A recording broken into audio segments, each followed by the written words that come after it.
الحمد لله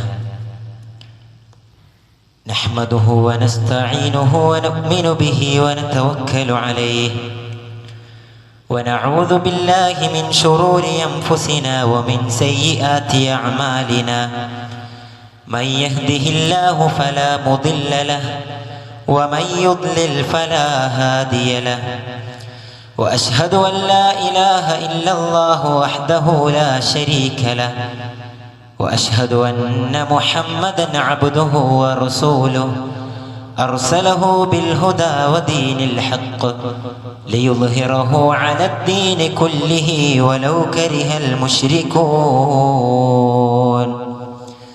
اللهم صل على محمد وعلى آل محمد كما صليت على إبراهيم وعلى آل إبراهيم إنك حميد مجيد اللهم بارك على محمد وعلى آل محمد كما باركت على إبراهيم وعلى آل إبراهيم إنك حميد مجيد أما بعد فإن خير الكلام كلام الله وخير السنن سنن محمد صلى الله عليه وسلم وشر الأمور محدثاتها وكل محدثة بدعة وكل بدعة ضلالة وكل ضلالة في النار أعوذ بالله من الشيطان الرجيم بسم الله الرحمن الرحيم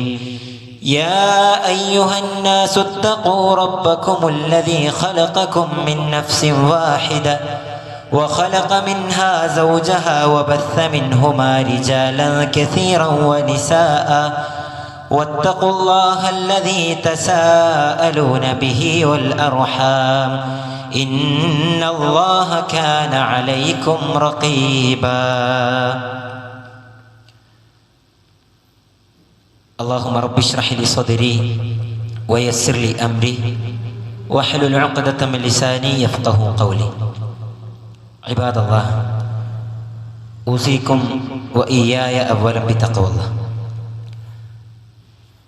ബഹുമാനമുള്ള വിശ്വാസിനികളെ, അല്ലാഹു സുബ്ഹാനഹു വ തആലയുടെ നിയമങ്ങളും നിർദ്ദേശങ്ങളും ജീവിതത്തിൽ പാലിക്കണമെന്ന് എന്നോടും തുടർന്ന് നിങ്ങളോടും ഉണർത്തുകയാണ്, തഖ്വ കൊണ്ട് വസിയ്യത്ത് ചെയ്യുകയാണ്. അത്തരത്തിൽ തഖ്വയിൽ അധിഷ്ഠിതമായിക്കൊണ്ട് ജീവിക്കുവാനും മുവഹിദീങ്ങളായിക്കൊണ്ട് മരണപ്പെടുവാനുമുള്ള തൗഫീഖ് അല്ലാഹു സുബ്ഹാനഹു വ തആല നമുക്ക് ഏവർക്കും നൽകി അനുഗ്രഹിക്കുമാറാകട്ടെ. ബഹുമാനമുള്ളവരെ, പരിശുദ്ധമായ റമദാനിൽ പകുതി പിന്നിടാൻ നിൽക്കുന്ന സമയത്ത് ഇസ്ലാമിക ചരിത്രത്തിലെ ഒട്ടേറെ സന്ദേശങ്ങളും പാഠങ്ങളും വിശ്വാസികൾക്ക് പകർന്നു നൽകുന്ന മഹത്തായ മഹനീയമായ ചരിത്ര സംഭവത്തെക്കുറിച്ച്, അതായത് ബദർ ദിനത്തെക്കുറിച്ച് വിശ്വാസികൾ ഓർക്കുന്നതാണ്. ഇസ്ലാമിക പ്രമാണം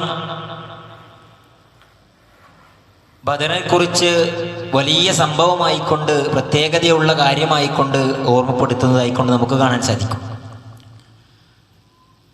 അതിലൊന്നാമത്തത്, ബദർ വലിയ ദൃഷ്ടാന്തമാണ് എന്ന് അല്ലാഹു സുബ്ഹാനഹു വ തആല ഓർമ്മപ്പെടുത്തുകയാണ്.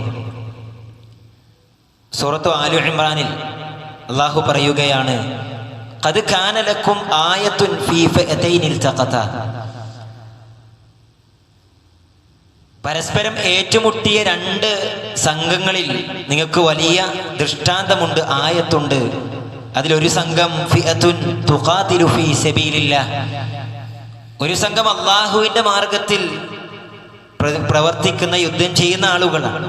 വഉഖറാ കാഫിറതു യറൗനഹും മിസ്ലൈ ഇംറഇൽ ഐൻ, മറ്റൊരു സംഘം അവർ അവരുടെ എതിരാളികളായ മുസ്ലിങ്ങളെ കാണുന്നത് ഇരട്ടിയായിട്ടാണ് എന്ന് അല്ലാഹു ഓർമ്മപ്പെടുത്തുകയാണ്. അഥവാ ശത്രു സൈന്യം മുസ്ലിം സൈന്യത്തെ കാണുന്നത് എണ്ണത്തിനേക്കാൾ ഇരട്ടി സൈന്യമായിക്കൊണ്ടാണ് എന്ന് അള്ളാഹു ഓർമ്മപ്പെടുത്തുകയാണ്. എന്നിട്ട് അള്ളാഹു പറയാണ്, വല്ലാഹു യുഅയ്യിദു ബിനസ്രിഹി മയ്യശാ, അള്ളാഹു ഉദ്ദേശിക്കുന്ന ആളുകളെ അവന്റെ സഹായം കൊണ്ട് ശക്തിപ്പെടുത്തുന്നതാണ്. ഇന്ന ഫീ ദാലിക ലഇബ്റതൻ ലിഉലിൽ അബ്സാർ, കാഴ്ചയുള്ള കണ്ണുള്ള എല്ലാ ആളുകൾക്കും ബദറിൽ വലിയ ദൃഷ്ടാന്തമുണ്ട്, വലിയ പാഠമുണ്ട്, ഗുണപാഠമുണ്ട് എന്ന് ഓർമ്മിപ്പിക്കുകയാണ്. പ്രിയമുള്ളവർ, നമ്മൾ ചിന്തിച്ചു നോക്കുക, കേവലം നാമമാത്രമായിക്കൊണ്ടുള്ള മുസ്ലിം സൈന്യം എന്ന് പേര് പറയാൻ മാത്രമുള്ള ഒരു സൈന്യം അല്ലെ, 300-ൽ പരം വരുന്ന സ്വഹാബികൾ മാത്രം, പറയത്തക്ക വിധത്തിലുള്ള യാതൊരു യുദ്ധസന്നാഹങ്ങളോ ഒരുക്കങ്ങളോ അള്ളാഹുവും പ്രവാചകന്റെ അനുയായികളും ഒരുക്കിയിട്ടില്ല എന്നുള്ളതാണ് അല്ലേ. അവരുടെ കുതിരകളുടെയും ഒട്ടകത്തിൻ്റെയും വാളിൻ്റെയും അതുപോലെ തന്നെ അവരുടെ യുദ്ധസന്നാഹങ്ങളുടെയും അവരുടെ പടച്ചട്ടകളുടെയും എണ്ണം ഹദീസുകൾ കൃത്യമായി കൊണ്ട് കാണാൻ സാധിക്കും. ഒരാൾക്ക് കുതിരയുണ്ടെങ്കിൽ മറ്റൊരാൾക്ക് ഒട്ടകമായിരിക്കും. അങ്ങനെ എല്ലാവർക്കും ഉണ്ടായി എന്നും വരില്ല. അങ്ങനെ വളരെ വിരളമായിക്കൊണ്ടുള്ള തുച്ഛമായിക്കൊണ്ടുള്ള വിഭവങ്ങളുമായിട്ടാണ് പ്രവാചകരും സഹാബത്തും ബദറിലേക്ക് യാത്ര തിരിക്കുന്നത്. എന്നിട്ട് അള്ളാഹുവിൻ്റെ ഖദർ അനുസരിച്ച് ആ ചെറിയ സംഘത്തിന് വിജയം ലഭിച്ചു എന്നുള്ളത് വലിയ ദൃഷ്ടാന്തമല്ലാതെ മറ്റെന്തായിക്കൊണ്ടാണ് നമുക്ക് കാണാൻ സാധിക്കുന്നത് എന്നാണ്. അതുകൊണ്ട് തന്നെയാണ് അള്ളാഹു സുബ്ഹാനഹു വ തആല അവരെക്കുറിച്ച് അല്ലെങ്കിൽ ആ ദിവസത്തെക്കുറിച്ച് പരിചയപ്പെടുത്തുമ്പോൾ നമ്മളോട് പറഞ്ഞു തരികയാണ് യൗമൽ ഫുർഖാൻ എന്നാണ്. യൗമുൽ ഫുർഖാൻ എന്ന് പറഞ്ഞാൽ സത്യവും അസത്യവും വേറെ വേറെ മാറി നിന്ന ദിവസമായിരുന്നു യഥാർത്ഥത്തിൽ ബദർ എന്നുള്ളത്. യൗമൽ തഖൽ ജമഅൻ, രണ്ട് സൈന്യം ഏറ്റുമുട്ടിയ സമയത്ത് സത്യവും അസത്യവും വേറിട്ട് നിന്ന ദിവസമായിരുന്നു ബദർ എന്ന് നമുക്ക് കാണാൻ സാധിക്കും അല്ലേ. യഥാർത്ഥത്തിൽ യുദ്ധം എന്നുള്ളത് അറബികളെ സംബന്ധിച്ചിടത്തോളം, ഖുറൈശികളെ സംബന്ധിച്ചിടത്തോളം, മക്കക്കാരെയും മദീനക്കാരെയും സംബന്ധിച്ചിടത്തോളം ജാഹിലിയ കാലം മുതൽ തന്നെ വലിയ വിഷയമുള്ള കാര്യമായിരുന്നില്ല, വലിയ പുത്തിരിയായിരുന്ന കാര്യമായിരുന്നില്ല എന്നുള്ളതാണ്. കാരണം ജാഹിലിയ കാലഘട്ടത്തിലുള്ള യുദ്ധങ്ങളുടെ ചരിത്രം എടുത്ത് പരിശോധിച്ച് നോക്കിക്കഴിഞ്ഞാൽ നമുക്ക് കാണാൻ സാധിക്കും, വളരെ നിസാരമായ കാരണത്തിൽ കാലങ്ങളോളം കൊല്ലങ്ങളോളം യുദ്ധം ചെയ്ത സമൂഹമായിരുന്നു അറേബ്യൻ സമൂഹം അല്ലെ. ഹർബുൽ ബസൂസ് എന്ന് പറയുന്ന ഒരു യുദ്ധം കാണാം. 40 വർഷക്കാലമായിരുന്നു അതിൻ്റെ കാലയളവ്. എന്താ കാരണം? ഒരു കുതിരപ്പന്തയത്തിൽ അങ്ങോട്ടും ഇങ്ങോട്ടുണ്ടായ തർക്കമാണ്. രണ്ട് കബീലകൾ തമ്മിൽ, രണ്ട് ഗോത്രങ്ങൾ തമ്മിലുണ്ടായ തർക്കത്തിന്റെ പേരിൽ ഒരു ഒട്ടകം അതിർത്തി ലംഘിച്ച് മറ്റൊരു ഗോത്രത്തിന്റെ അതിർത്തിയിൽ നിന്ന് പുല്ല് തിന്നതിന്റെ പേരിൽ കാലങ്ങളോളം യുദ്ധം കഴിച്ച ഒരു സമൂഹമായിരുന്നു യഥാർത്ഥത്തിൽ അറേബ്യൻ സമൂഹം ജാഹിലിയ കാലഘട്ടത്തിൽ. അതുകൊണ്ട് തന്നെ യുദ്ധം എന്ന് പറയുന്നത് അവർക്ക് വലിയ വിഷയമുള്ള കാര്യമായിരുന്നില്ല. എന്തിനും റെഡിയായിരുന്ന ഒരു സമൂഹം തന്നെയായിരുന്നു, ശത്രു സൈന്യമായിരുന്നാലും അല്ലെങ്കിൽ അറേബ്യൻ സമൂഹമായിരുന്നാലും. പക്ഷേ എന്തുകൊണ്ടാണ് ബദർ ഇസ്ലാമിക ചരിത്രത്തിലെ ആദ്യത്തെ യുദ്ധം എന്ന് പറയാൻ പറ്റുന്ന ബദർ എത്രത്തോളം പ്രശസ്തമായത്, അല്ലെങ്കിൽ ഇത്രത്തോളം ദൃഷ്ടാന്തമായിക്കൊണ്ട് അള്ളാഹു പരിചയപ്പെടുത്തത്? ഒന്നാമത്തത്, അത് നേരത്തെ ഉണ്ടായിരുന്ന ലക്ഷ്യങ്ങൾക്ക് വേണ്ടിയായിരുന്നില്ല. ഞാൻ പറഞ്ഞു, നേരത്തെ ഉണ്ടായിരുന്നത് തൻ്റെ കുടുംബത്തെ സംരക്ഷിക്കാൻ, തൻ്റെ ഗോത്രത്തിൻ്റെ പേര് ഉന്നതമായിക്കൊണ്ട് കാണിക്കാൻ, സമൂഹത്തിൽ വിലയുള്ളവരായി കാണിക്കാൻ കാലങ്ങളോളം യുദ്ധം ചെയ്യുന്ന അവസ്ഥയുണ്ടായിരുന്നു. പക്ഷേ എന്താണ് ബദറിന്റെ വ്യത്യാസം? ബദർ നടന്നത് ആദർശങ്ങൾ തമ്മിലായിരുന്നു എന്നുള്ളതാണ്. ഒരു വിശ്വാസവും മറ്റൊരു വിശ്വാസവും തമ്മിലായിരുന്നു യഥാർത്ഥത്തിൽ ബദർ സംഭവിച്ചത്. അതുകൊണ്ട് തന്നെ അതിന് പ്രാധാന്യമുണ്ട് എന്ന് നമുക്ക് കാണാൻ സാധിക്കും. അതുകൊണ്ട് തന്നെ ബദർ യുദ്ധത്തിന് വേണ്ടി ആയിരുന്നില്ല മുസ്ലിം സൈന്യം അല്ലെങ്കിൽ സ്വഹാബത്ത് ശത്രു സൈന്യത്തെ നേരിടാൻ പോയിരുന്നത്. നമുക്കറിയാം, ചരിത്രം നമ്മൾ പഠിച്ചവരാണ്. ചെറിയൊരു സംഘമായിക്കൊണ്ട് ചെറിയൊരു സംഘത്തെ അല്ലെ സിറിയയിലേക്ക് അബൂജഹലിന്റെ നേതൃത്വത്തിൽ കച്ചവട സംഘമായിക്കൊണ്ട് കടന്നു ചെന്ന മുശ്രിക്കീങ്ങളുടെ സൈന്യത്തെ ഒന്ന് പിടിച്ചു നിർത്താൻ ആയിരുന്നു പ്രവാചകന്റെ അനുമതിയോടുകൂടി യഥാർത്ഥത്തിൽ സ്വഹാബത്ത് ലക്ഷ്യം തിരിച്ച് ഇറങ്ങുന്നത്. പക്ഷേ മറ്റൊരു രീതിയിലായിരുന്നു അല്ലാഹുവിന്റെ ഖദർ ഉണ്ടായിരുന്നത്. ഈ ഒരു വാർത്ത അബൂജഹല് അങ്ങനെ അറിയുകയും പിന്നീട് മക്കയിലേക്ക് ദൂതയച്ച് വലിയൊരു സൈന്യത്തെ തയ്യാറാക്കി യുദ്ധത്തിനുള്ള സന്നാഹം ഒരുക്കി കൊലവിളിയുമായിക്കൊണ്ടാണ് യഥാർത്ഥത്തിൽ പിന്നീട് മുശ്രിക്കുകളുടെ സൈന്യം കടന്നു വരുന്നത്. അങ്ങനെ അതൊരു യുദ്ധത്തിന്റെ കോലാഹലമായിക്കൊണ്ട് ഒരു യുദ്ധക്കളമായിക്കൊണ്ട് ചിത്രീകരിക്കപ്പെടുന്ന ഒരവസ്ഥയാണ് യഥാർത്ഥത്തിൽ ഉണ്ടായിരുന്നത്. പിന്നെ ആ ഒരു സന്ദർഭത്തിൽ വളരെ ചെറിയ സംഘമായതുകൊണ്ട് തന്നെ സ്വഹാബത്തിൽ പല ആളുകൾക്കും വലിയ ബേജാറായിരുന്നു, പ്രശ്നമായിരുന്നു. അല്ലെങ്കിൽ നമുക്ക് എന്തെങ്കിലുമൊക്കെ സാധിക്കോ എന്ന സാധാരണയുള്ള ഭയം അവരുടെ ഉള്ളിലുണ്ടായിരുന്നു. പക്ഷേ അള്ളാഹു അവരുടെ കൂടെയുണ്ട്. അള്ളാഹു അവർക്ക് ചില വാഗ്ദാനങ്ങൾ നൽകിയതായിക്കൊണ്ട് നമുക്ക് കാണാൻ സാധിക്കും, അല്ലെ? അള്ളാഹു സൂറത്തുൽ ഖമറിലൂടെ പറയുകയാണ്, സയുഹ്സമുൽ ജംഉ വയുവല്ലൗനൽ ദുബർ. വലിയ സൈന്യം അഥവാ ശത്രു സൈന്യം എന്ത് ചെയ്യും? പരാജയപ്പെടും. നിങ്ങൾ പേടിക്കേണ്ടതില്ല. അവർ യുദ്ധത്തിൽ നിന്ന് പിന്തിരിഞ്ഞോടും. നിങ്ങൾ യാതൊരു ഭയവും വെക്കേണ്ടതില്ല എന്ന് അള്ളാഹു ഉറപ്പ് കൊടുത്തതിന്റെ പേരിലാണ് യഥാർത്ഥത്തിൽ മുസ്ലിങ്ങൾ യുദ്ധത്തിന് വേണ്ടി കടന്നു വരുന്നത്. പിന്നീട് അള്ളാഹു സുബ്ഹാനഹു തആല അള്ളാഹുവെ സൂക്ഷിച്ച് ജീവിച്ച, അള്ളാഹുവിനെ മാത്രം വിളിച്ച് പ്രാർത്ഥിച്ച മുസ്ലിം സൈന്യത്തെ എന്ത് ചെയ്യാണ്? സഹായിക്കുന്നൊരവസ്ഥയാണ് ബദറിൽ നമുക്ക് കാണാൻ സാധിക്കുന്നത്, പ്രിയമുള്ളവരെ. അതുകൊണ്ട് തന്നെയാണ് പ്രവാചകൻ സല്ലല്ലാഹു അലൈഹി വസല്ലം ബദറിൽ ശത്രു സൈന്യം യഥാർത്ഥത്തിൽ ഒരു യുദ്ധത്തിന്റെ രീതിയിലേക്ക് കടന്നു വന്നിട്ടുണ്ട് എന്ന് മനസ്സിലാക്കിയ സന്ദർഭത്തിൽ സ്വഹാബത്തിനെ വിളിച്ചു കൂട്ടാണ്. പക്ഷേ അവിടെ മനസ്സിലാക്കേണ്ടത്, ആ വിളിച്ചു കൂട്ടുന്ന സമയത്ത് അല്ലെ മുഷാവറ ചെയ്യാൻ വേണ്ടി, അല്ലെങ്കിൽ അവരുമായി കൂടിയാലോചിക്കാൻ എന്ത് ചെയ്യണം എന്ന് ചോദിക്കാൻ വേണ്ടിയിട്ടാണ് യഥാർത്ഥത്തിൽ സ്വഹാബത്തിനെ കൂട്ടുന്നത്. പക്ഷേ സ്വഹാബത്തിൽ പല ആളുകൾ റിപ്പോർട്ട് ചെയ്യുന്ന മറ്റ് ഹദീസുകൾ നമുക്ക് കാണാൻ സാധിക്കും. തലേ ദിവസം തന്നെ പ്രവാചകൻ സല്ലല്ലാഹു അലൈഹി വസല്ലം പറയുന്നുണ്ടായിരുന്നു അത്രേ, ഇന്ന ആൾ അഥവാ മുശ്രിക്കുകളുടെ സൈന്യത്തിൽപ്പെട്ട, ശത്രു സൈന്യത്തിൽപ്പെട്ട ഇന്ന വ്യക്തി ഇവിടെയാണ് മരിച്ചു പോകുക, ഇവിടെയാണ് കൊല്ലപ്പെട്ട് വീഴുക എന്ന് അള്ളാഹു പ്രവാചകൻ സല്ലല്ലാഹു അലൈഹി വസല്ലമക്ക് വഹീ കൊടുത്തതായിക്കൊണ്ട് നമുക്ക് കാണാൻ സാധിക്കും. അങ്ങനെ വളരെ കൃത്യമായിക്കൊണ്ട് അള്ളാഹുവിന്റെ സഹായം മുൻകൂട്ടി നിശ്ചയിക്കപ്പെട്ട സന്ദർഭത്തിലും അള്ളാഹുവിന്റെ റസൂൽ സല്ലല്ലാഹു അലൈഹി വസല്ലം സ്വഹാബത്തിനെ കൂടിയിരുത്തി ചോദിക്കാണ്, എന്താണ് ഞാൻ ചെയ്യേണ്ടത്? നമ്മൾ എന്താണ് ഇനി ചെയ്യുക? യുദ്ധത്തിലേക്ക് ഇറങ്ങണോ അല്ല പിന്തിരിയണോ എന്ന ചോദ്യം സ്വഹാബത്തുമായി കൂടിയാലോചിക്കുന്ന പ്രവാചകൻ സല്ലല്ലാഹു അലൈഹി വസല്ലമയെ നമുക്ക് കാണാൻ സാധിക്കും. അവിടെ ഞാൻ വലിയ പ്രവാചകനാണ്, എനിക്ക് വഹീ കിട്ടുന്നുണ്ട്, അതുകൊണ്ട് നിങ്ങളെ യാതൊരു അഭിപ്രായത്തിന്റെ പ്രസക്തി ഇവിടെ ഇല്ല എന്ന് പറഞ്ഞ് പ്രവാചകൻ മാറി നിൽക്കുകയല്ല ചെയ്തത്. നേരെ മറിച്ച് യുദ്ധത്തിൽ തന്ത്രം അറിയുന്ന ആളുകൾ പ്രവാചകന്റെ കൂട്ടത്തിലുണ്ടായിരുന്നു. യുദ്ധത്തിൽ എങ്ങനെയൊക്കെ ശത്രുക്കളെ സമീപിക്കണം എന്നറിയുന്ന ആളുകൾ പ്രവാചകന്റെ കൂട്ടത്തിലുണ്ടായിരുന്നു. അങ്ങനെ അത് മുതലെടുക്കാൻ വേണ്ടി പ്രവാചകൻ അവരോട് കാര്യങ്ങൾ ചോദിക്കുകയാണ്. ആ സമയത്ത് വളരെ വലിയ മികച്ച പ്രതികരണങ്ങളായിരുന്നു പ്രവാചകന്റെ മനസ്സിന് ശാന്തി നൽകുന്ന, ദൃഢനിശ്ചയം നൽകുന്ന പ്രതികരണങ്ങളായിരുന്നു പ്രവാചകന്റെ സ്വഹാബത്തിൽ നിന്നും ഉണ്ടായിരുന്നത്, അല്ലെ?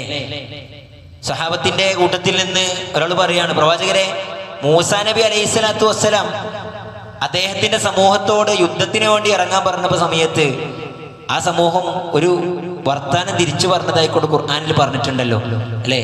ഇദ്ഹബ് അൻത വറബ്ബുക ഫഖാതില ഇന്നഹാ ഹുനാ ഖാഇദൂൻ. നീയും നിന്റെ രക്ഷിതാവും പോയി യുദ്ധം ചെയ്തോ മൂസ, ഞങ്ങൾ എന്ത് ചെയ്തോളാം, നമ്മളെ വീട്ടിൽ ഇങ്ങനെ ഇരുന്നോളാം എന്ന് പറഞ്ഞ രീതിയിലുള്ള നന്ദികേടിന്റെ വാക്ക് ഞങ്ങൾ ഒരിക്കലും പറയൂല പ്രവാചകരെ എന്ന് പ്രവാചകന് മറുപടി കൊടുക്കാൻ. മറ്റൊരു സഹാബി പറയാണ്, നിങ്ങൾ ഞങ്ങളോട് ഒരു തീയിലേക്ക് എടുത്തു ചാടാൻ പറഞ്ഞാൽ, ഒരു മലമുകളിലേക്ക് കുതിച്ചു പായാൻ പറഞ്ഞാൽ, കടലിലേക്ക് എടുത്തു ചാടാൻ പറഞ്ഞാൽ ഒക്കെ ഞങ്ങൾ ചെയ്യും. അത്രക്ക് ഇഷ്ടമാണ് ഞങ്ങളെ. താങ്കൾ എന്ത് പറഞ്ഞാലും അനുസരിക്കാൻ തയ്യാറായിട്ട് നമ്മൾ നിൽക്കുകയാണ്. അതുകൊണ്ട് താങ്കൾ കൽപ്പിക്കുക, നമ്മൾ അതുപോലെ ചെയ്തു കൊള്ളാം. ഞങ്ങളുടെ ദേഹത്ത് എന്തെങ്കിലും പറ്റിയിട്ടല്ലാതെ നിങ്ങൾക്ക് എന്ത് ചെയ്യൂല, ഒരു പോറല് മേൽക്കൂല പ്രവാചകരെ എന്ന് പറഞ്ഞിട്ടാണ് യഥാർത്ഥത്തിൽ പ്രവാചകൻ സല്ലല്ലാഹു അലൈഹി വസല്ലമയും സ്വഹാബത്തും യുദ്ധത്തിന് വേണ്ടി ഇറങ്ങുന്നത്. ഈ ഒരു സന്ദർഭത്തിൽ അള്ളാഹുവിന്റെ വമ്പിച്ച സഹായം ലഭിച്ചു എന്ന് നമുക്ക് കാണാൻ സാധിക്കും. വലിയ സഹായങ്ങളാണ് യഥാർത്ഥത്തിൽ മുസ്ലിം സൈന്യത്തിന് കിട്ടിയത്, അല്ലെ? അള്ളാഹു സുബ്ഹാനഹു വ തആല സൂറത്ത് ആല ഇംറാനിലൂടെ പറയുകയാണ്, വലഖദ് നസറകുമുല്ലാഹു ബിബദരിൻ. ബദറിന്റെ ദിവസം നിങ്ങളെ അള്ളാഹു സഹായിച്ചിരിക്കുന്നു. അൻതും അതില്ല, നിങ്ങൾ വളരെ തുച്ഛമായിക്കൊണ്ടുള്ള, നിന്ദ്യരായിക്കൊണ്ടുള്ള, നിസാരന്മാരായിക്കൊണ്ടുള്ള സമൂഹമായിരുന്നു അന്ന്. അതുകൊണ്ട് ആ സഹായത്തിന് നിങ്ങൾ നന്ദി കാണിക്കണമെന്ന് അള്ളാഹു സുബ്ഹാനഹു വ തആല ഓർമ്മിപ്പിക്കുകയാണ്. തങ്ങളെക്കാൾ മൂന്നിരട്ടി വരുന്ന സമൂഹത്തെ, സൈന്യത്തെ നേരിടാൻ വേണ്ടി അള്ളാഹു സുബ്ഹാനഹു വ തആല മലക്കുകളെ ഇറക്കി സഹായിച്ചു എന്നാണ്, അല്ലെ? പ്രവാചകൻ സല്ലല്ലാഹു അലൈഹി വസല്ലം ശത്രുക്കൾക്ക് നേരെ മണല് വാരി എറിഞ്ഞ സന്ദർഭത്തിൽ അള്ളാഹു ഓർമ്മപ്പെടുത്തുകയാണ്, വമാ റമൈത ഇദ് റമൈത വലാകിൻ അല്ലാഹ റമാ. പ്രവാചകരെ, ശത്രുക്കൾക്ക് നേരെ താങ്കൾ മണല് വാരി എറിഞ്ഞല്ലോ, ആ സന്ദർഭത്തിൽ യഥാർത്ഥത്തിൽ എറിഞ്ഞത് താങ്കളല്ല, മറിച്ച് അള്ളാഹു ആണ് അതെറിഞ്ഞത്. എന്നിട്ട് ആ മണലുകളൊക്കെ ശത്രുക്കളുടെ കണ്ണിലേക്ക് അള്ളാഹു എത്തിച്ചു കൊടുത്തുന്നാണ്. അങ്ങനെ വലിയ രീതിയിലുള്ള മുഅ്ജിസത്തുകൾ, വലിയ രീതിയിലുള്ള സ്വഹാബിമാരുടെ കറാമത്തുകൾ അള്ളാഹു സുബ്ഹാനഹു വ തആല വെളിവാക്കിയ ദിവസമായിരുന്നു. മാത്രമല്ല സൂറത്തുൽ അൻഫാലിൽ ബദറുമായി ബന്ധപ്പെട്ട ഒരുപാട് ആയത്തുകൾ എടുത്തു പറയുന്ന സൂറത്താണ് സൂറത്തുൽ അൻഫാൽ. അതിൽ അല്ലാഹു സുബ്ഹാനഹു വ തആല ഒരായത്തിൽ ഒരുപാട് അനുഗ്രഹങ്ങൾ അല്ലെങ്കിൽ സഹായങ്ങൾ എടുത്തു പറയുന്നുണ്ട്.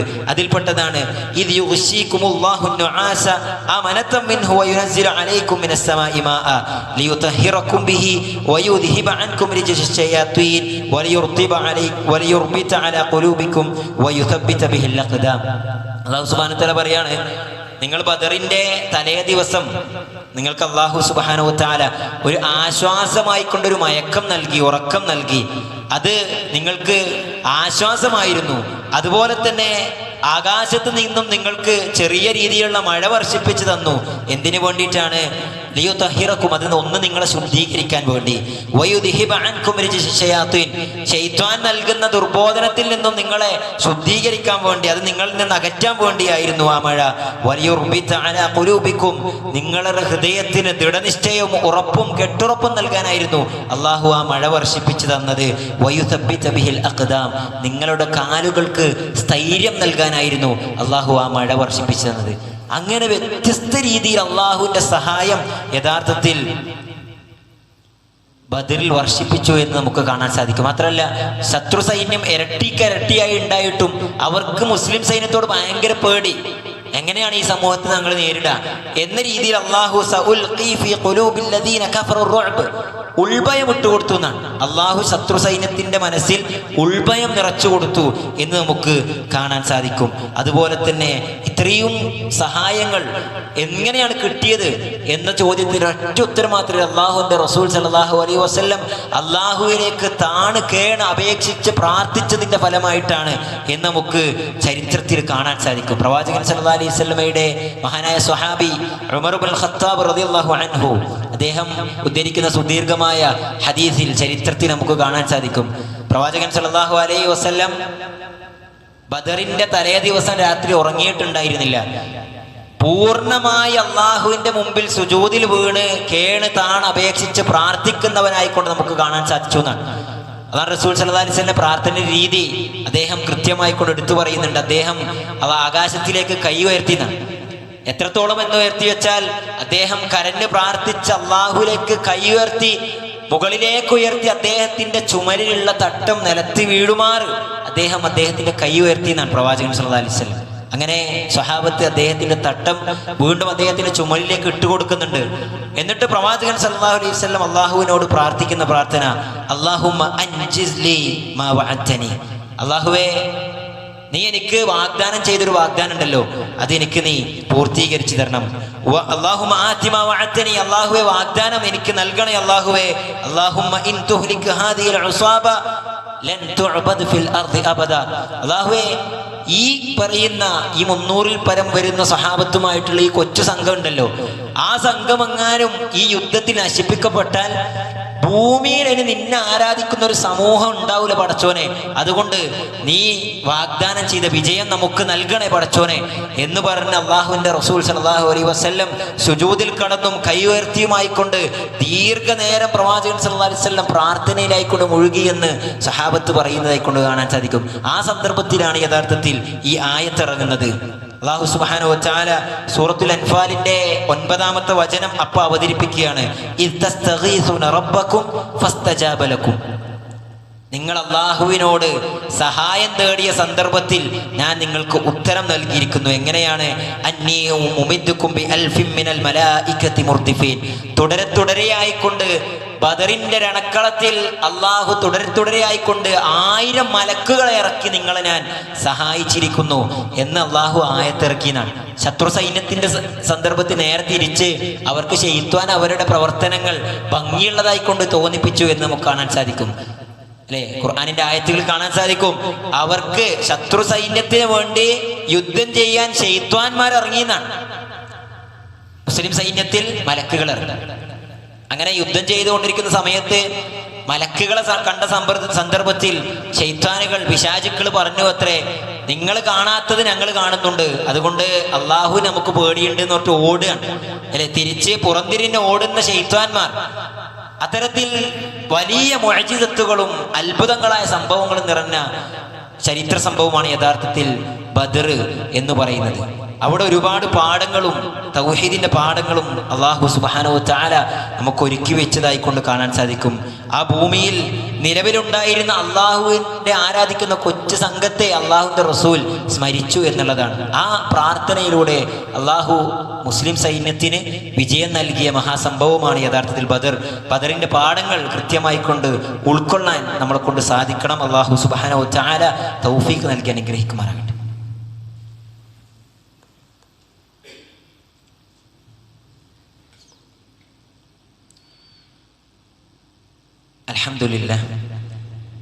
അൽഹംദുലില്ലാഹി വഹ്ദഹു വസ്സലാത്തു വസ്സലാമു അലാ മൻ ലാ നബിയ്യ ബഅദഹു. ഇബാദല്ലാഹ്, ഊസീകും വഇയ്യായ സാനിയം ബിത്തഖ്വല്ലാഹ്. ഒരിക്കൽ കൂടി അള്ളാഹുവിനെ സൂക്ഷിച്ച് ജീവിക്കണമെന്ന് ഉണർത്തുകയാണ്, തഖ്വ കൊണ്ട് വസിയ്യത്ത് ചെയ്യുകയാണ്.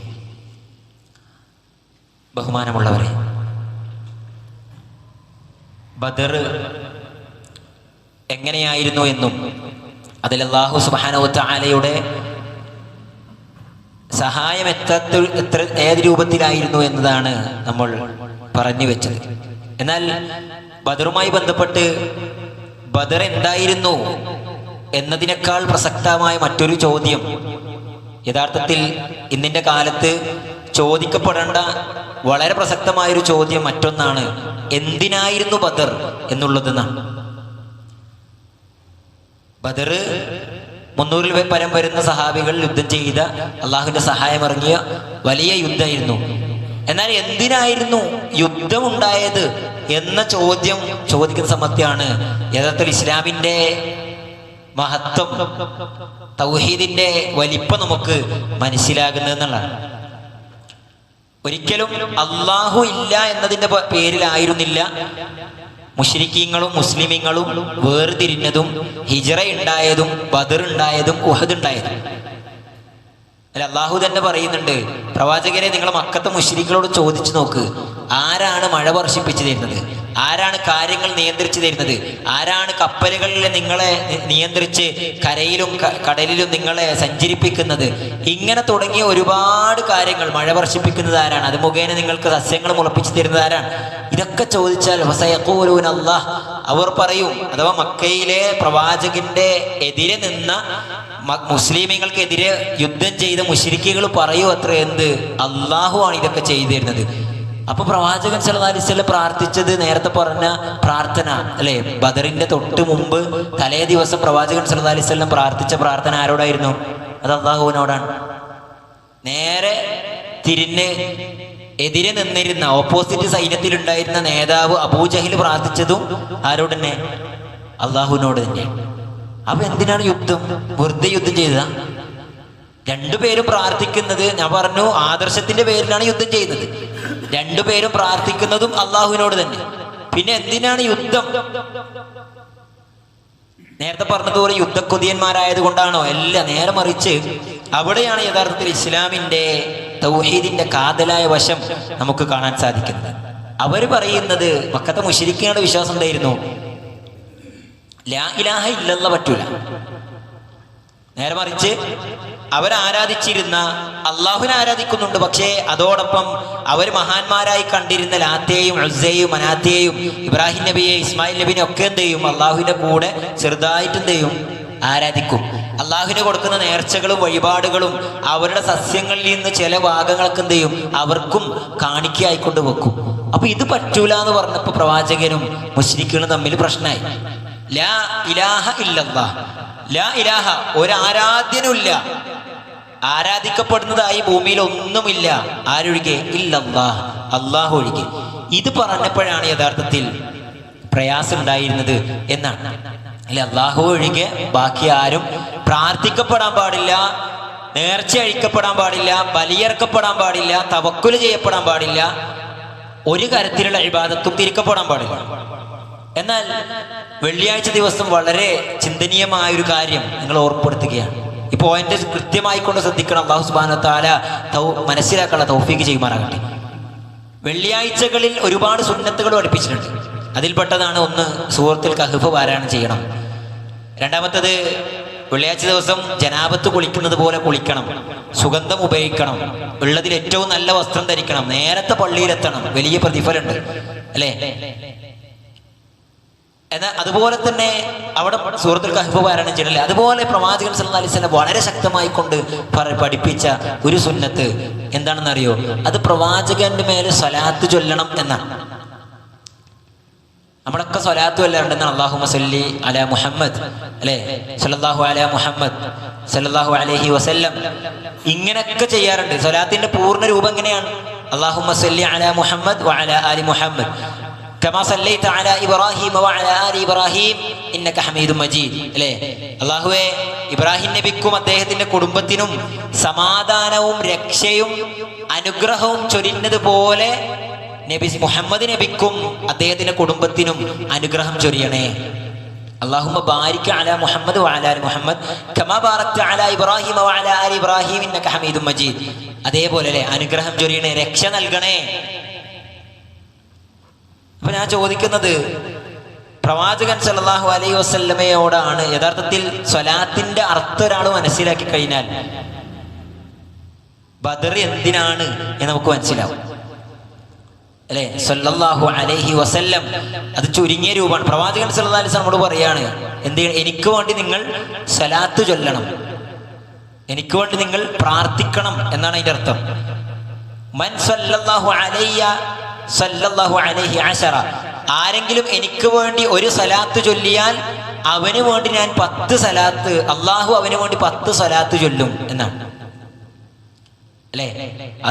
അതുകൊണ്ട് തന്നെയാണ് നമ്മൾ മയ്യത്ത് നിസ്കാരം ഉണ്ടല്ലോ, മയ്യത്ത് നിസ്കരിക്കാൻ വേണ്ടി നമ്മളെ ഏറ്റവും പ്രിയപ്പെട്ട ആളാണ് മരണപ്പെട്ടതെങ്കിലും നമ്മളെ ഏറ്റവും പ്രിയപ്പെട്ട ഉമ്മയോ ബാപ്പയോ അല്ലെങ്കിൽ പ്രിയപ്പെട്ട ആളുകൾ മരണപ്പെട്ടാൽ പോലും അവർക്കൊക്കെ പ്രാർത്ഥിക്കുന്നതിന് മുമ്പ് നമ്മൾ പ്രവാചകന് വേണ്ടി പ്രാർത്ഥിക്കും. എന്താണ് അല്ലേ, മയ്യത്ത് നിസ്കാരത്തിന് മുമ്പ് അറിയാലോ, മയ്യത്ത് മുമ്പിലുണ്ട്, ഏറ്റവും പ്രിയപ്പെട്ട ആളാണ് മുമ്പിൽ കിടക്കുന്നത്, അദ്ദേഹത്തിന് വേണ്ടി ആദ്യം നമുക്ക് പ്രാർത്ഥിക്കാനുള്ള അവസരമില്ല. ആദ്യം ഈ മയ്യത്ത് നിസ്കരിക്കാൻ വേണ്ടി എനിക്ക് അവസരം തന്ന, ഹിദായത്ത് തന്ന അള്ളാഹുവിന് സ്തുതിക്കാണ്, അൽഹംദുലില്ലാഹി റബ്ബിൽ ആലമീൻ.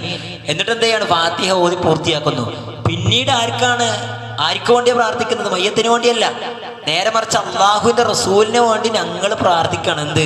അല്ലാഹുമ്മ സല്ലി അലാ മുഹമ്മദ് വഅലാ ആലി മുഹമ്മദ്, അല്ലാഹുവേ, അള്ളാഹുവിന്റെ പ്രവാചകർ മുഹമ്മദ് നബിക്ക് നീ ബർക്കത്ത് കൊടുക്കണേ, അള്ളാഹുവിന്റെ റസൂലിന് നീ രക്ഷ നൽകണേ, സമാധാനം നൽകണേ എന്ന് പ്രാർത്ഥിക്കണം. പിന്നീടാണ് നമ്മുടെ പ്രിയപ്പെട്ട ആളുകൾക്ക് വേണ്ടി നമ്മൾ അല്ലാഹുമ്മ ഗ്ഫിർ ലഹു വർഹംഹു വഅഫിഹി വഅഫു അൻഹു എന്ന് പറഞ്ഞിട്ട് എന്ത് ചെയ്യണം? നമ്മൾ പിന്നീടാണ് മയ്യത്തിന് വേണ്ടി പ്രാർത്ഥിക്കുന്നത് അല്ലേ.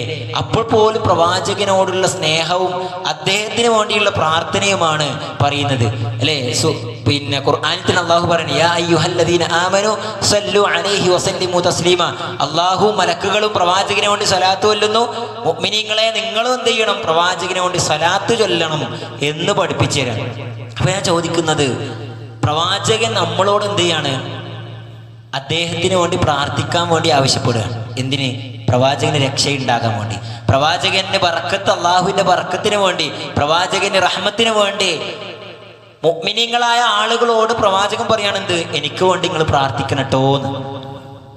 മുഅ്മിനീങ്ങളെ, എനിക്ക് വേണ്ടി നിങ്ങൾ അള്ളാഹുവിനോട് പ്രാർത്ഥിക്കണം എന്ന് വഫാത്താകുന്നതിന് മുമ്പ് പ്രവാചകൻ സല്ലല്ലാഹു അലൈഹി വസല്ലം നമ്മളോട് പറഞ്ഞിട്ട് പോയിരിക്കെ അല്ലെ. അത് തന്നെയാണ് യഥാർത്ഥത്തിൽ മറ്റു വിശ്വാസങ്ങളും മതങ്ങളും ഇസ്ലാമും തമ്മിൽ വ്യത്യാസം തന്നെയല്ല. ഹൈന്ദവ സുഹൃത്തുക്കൾ എന്താണ് പ്രാർത്ഥിക്കുന്നത്? എന്താണ് അല്ലെ? അവരുടെ വലിയ മഹാനായ ശ്രീരാമനോട് പ്രാർത്ഥിക്കുകയാണ്, ശ്രീരാമ രക്ഷിക്കണേ.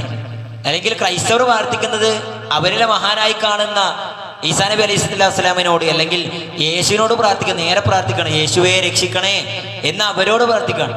എന്നാൽ മുസ്ലിങ്ങൾ എന്താ ചെയ്യുന്നത്? മുസ്ലിങ്ങളോട് എന്താ ചെയ്യാൻ പറഞ്ഞത്? മുഹമ്മദിന് രക്ഷ കൊടുക്കണേ എന്ന് നബിക്ക് വേണ്ടി പ്രാർത്ഥിക്കാനാണ് യഥാർത്ഥത്തിൽ മുഅ്മിനീങ്ങളോട് ആവശ്യപ്പെട്ടത്. എന്നാൽ ഞാൻ ചോദിക്കുന്നത്, ഈ മുഹമ്മദ് നബി സല്ലല്ലാഹു അലൈഹി വസല്ലമയായിരുന്നു ബദരീങ്ങളുടെ നേതാവ്. ബദരീങ്ങളുടെ നേതാവ് അഷ്റഫുൽ ഖൽഖ് മുസ്തഫ മുഹമ്മദ് സല്ലല്ലാഹു അലൈഹി വസല്ലമയായിരുന്നു. പ്രവാചകന്റെ പേര് കേട്ടവരൊക്കെ എന്ത് ചെയ്യണം? നിങ്ങൾ സലാത്ത് ചൊല്ലണം. പ്രവാചകന്റെ മേൽ സലാത്ത് ചൊല്ലാത്തവനാണ് ഏറ്റവും വലിയ പിശുക്കൻ എന്ന് ഹദീസുകൾ കാണാൻ സാധിക്കും.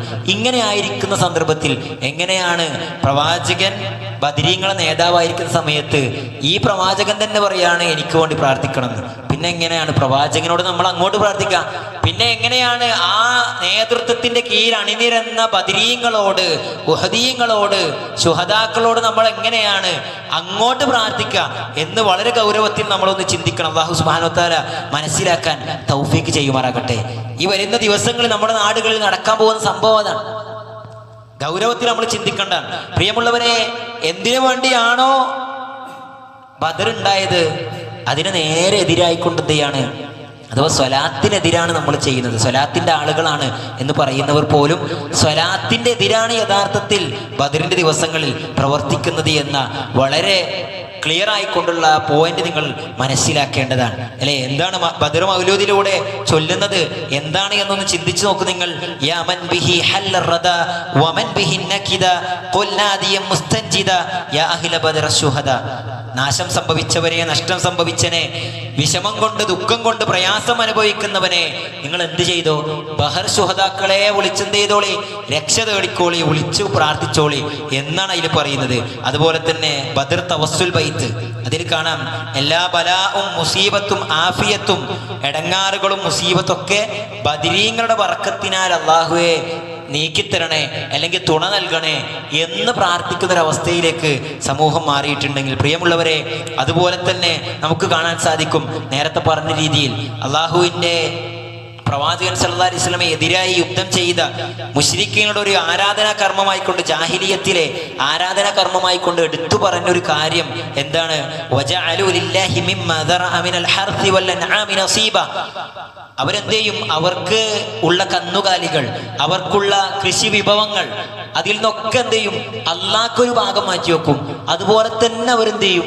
അള്ളാഹു അല്ലാത്ത അവര് വിളിച്ചു പ്രാർത്ഥിക്കുന്ന ആളുകൾക്കും അവർ കാണിക്ക വെക്കാൻ വേണ്ടി ഒരു ഭാഗം മാറ്റി വെക്കുന്നതാണ് ബിസഅമിഹിം. എന്നിട്ട് പറയും വഹാദാ ലിശുറകാഇന, ഇതാർക്കാണ്? ഇത് നമ്മളുടെ അള്ളാഹുവിന് പുറമെയുള്ള പങ്കുകാർക്കാണ്. ഫമാ കാന ലിശുറകാഇഹിം ഫലാ യസിലു ഇലല്ലാഹ്. ഇനി അള്ളാഹുവിന് എന്തെങ്കിലുമൊക്കെ കുറഞ്ഞു പോയാൽ, അള്ളാഹുവിന് കൊടുക്കുന്നത് കുറഞ്ഞു പോയാൽ, അല്ലെങ്കിൽ അവർക്ക് അവരുടെ ശുറക്കാകൾക്ക്, അവരുടെ പങ്കാളികൾക്ക്, അള്ളാഹുവിന് പുറമെ വിളിച്ചു പ്രാർത്ഥിക്കുന്ന ആളുകളുടെ കാണിക്കയിൽ നിന്ന് എന്തെങ്കിലും കുറഞ്ഞു പോയാൽ എന്ത് ചെയ്യും? അവർ അള്ളാഹുവിൻ്റെ വെച്ചതിൽ നിന്നെയും എടുത്ത് മറ്റേ ശരീക്കുമാരെ അടുത്ത് കൊണ്ടുവെക്കുന്നതാണ്. എന്നിട്ട് അവർ ന്യായം പറയുന്നത് അള്ളാഹ്ക്ക് ഇതിൻ്റെ ഒന്നും ആവശ്യമില്ലല്ലോ. ഈ രീതിയിൽ നേർച്ചകളും വഴിപാടുകളും അള്ളാഹുവിനും അള്ളാഹു അല്ലാത്ത ആളുകൾക്കും വെച്ചു കൊടുത്തൊരു സമൂഹത്തിനെതിരെയായിരുന്നു പ്രവാചകനും സഹാബത്തും യുദ്ധം ചെയ്തത് എന്ന് നമുക്ക് കാണാൻ സാധിക്കും. എന്നാൽ ഈ പിഴച്ച ജാഹിലിയ വിശ്വാസത്തിനെതിരായിരുന്നല്ലോ അവിടെ ചെയ്തത്. എന്നാൽ ഇവിടെ നടക്കുന്നത് എന്താണ്? ആ ആദർശത്തിന് വേണ്ടി യുദ്ധം ചെയ്ത സഹാബത്തിന്റെ പേരിൽ എന്ത് ചെയ്യാണ്? ബലിയെറുക്കുക. അവരെ പ്രീതിക്ക് വേണ്ടി ബലിയെറുത്ത് ഭക്ഷണം വിതരണം ചെയ്യാം, അല്ലേ? ആ രീതിയിലേക്ക് സമൂഹത്തിന്റെ അവസ്ഥ മാറിയിട്ടുണ്ടെങ്കിൽ പ്രിയമുള്ളവരെ, എവിടെയാണ് പിഴച്ചു പോയത് എന്ന് നമുക്കൊന്ന് മനസ്സിലാക്കാൻ സാധിക്കണം. അതുപോലെ തന്നെ പ്രവാചകൻ സല്ലല്ലാഹു അലൈഹി വസല്ലമയുടെ അടുത്തേക്കൊരു നിവേദക സംഘം കടന്നു വരുന്നതായി കൊണ്ട് ഹദീസുകൾ കാണാൻ സാധിക്കും. 10 അംഗ സംഘമാണ് പ്രവാചകന്റെ അടുത്ത് കടന്നു വന്നത്. ആ പ്രവാചകൻ സല്ലല്ലാഹു അലൈഹി വസല്ലമയുടെ അടുത്ത് ബൈഅത്ത് ചെയ്യാൻ വേണ്ടി, ഇസ്ലാമിലേക്ക് കടന്നു വരാൻ വേണ്ടിയിട്ടാണ് ആ സംഘം കടന്നു വന്നത്. അങ്ങനെ പ്രവാചകന്റെ അടുത്ത് ബൈഅത്ത് ചെയ്യാൻ വേണ്ടി മുതിർന്ന സന്ദർഭത്തിൽ അള്ളാഹുവിന്റെ റസൂൽ സല്ലല്ലാഹു അലൈഹി വസല്ലം ആ 10 പേരിൽ 9 പേർക്കും ബൈഅത്ത് കൊടുത്തു, അഥവാ ഇസ്ലാമിലേക്ക് അവരെ സ്വീകരിച്ചു. ഒരാളെ പ്രവാചകൻ മാറ്റി നിർത്തി. അതാരാണ്? അപ്പൊ പ്രവാചകനോട് സഹാബത്ത് ചോദിച്ചു, എന്താണ് പ്രവാചകരെ, 9 പേർക്കും താങ്കൾ ബൈഅത്ത് കൊടുത്തല്ലോ, പിന്നെ എന്താണ് ഒരാളെ മാറ്റി നിർത്തിയത് എന്ന് ചോദിച്ച സന്ദർഭത്തിൽ പ്രവാചകൻ സല്ലല്ലാഹു അലൈഹി വസല്ലം പറയാണ്, ഫഇന്ന അലൈഹി തമീമ, അദ്ദേഹത്തിന്റെ കയ്യിൽ ഒരു ഏലസുണ്ട്, ഉറുക്ക് കെട്ടിയിട്ടുണ്ട്, അതുകൊണ്ട് ഉറുക്ക് കെട്ടിയതിനായിക്കൊണ്ട് ഇസ്ലാമിലേക്ക് കടന്നു വരാൻ പറ്റൂല. അങ്ങനെ എന്ത് ചെയ്തു?